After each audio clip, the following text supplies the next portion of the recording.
আসসালামু আলাইকুম রহমতুল্লাহ বারাকাতু। শরীরের ব্যথা বেদনা দূর করার আমল বা দোয়া। একবার হজরত ওসমান গনি রাদিয়াল্লাহু আন, আল্লাহ রসুলের জামাতা, আল্লাহ নবীর কাছে শরীরের ব্যথার অভিযোগ করলেন।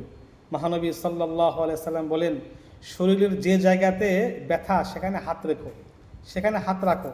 তিনবার বিসমিল্লাহির রহমানির রহিম পাঠ করে 7 বার এই দোয়া, আউযু বিল্লাহি ওয়া কুদরতিহি মিন শাররি মা আজিদু ওয়া উহাযির, অথবা আউযু বিইজ্জাতিল্লাহি ওয়া কুদরতিহি মিন শাররি মা আজিদু ওয়া উহাযির, অথবা আউযু বিল্লাহি ওয়া কুদরতিহি মিন শাররি মা আজিদু ওয়া উহাযির।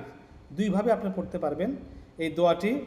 এই যেখানে ব্যথা, প্রথমে 3 বার বিসমিল্লাহ পড়বেন হাত রেখে, তারপরে দোয়াটি 7 বার পাঠ করবেন।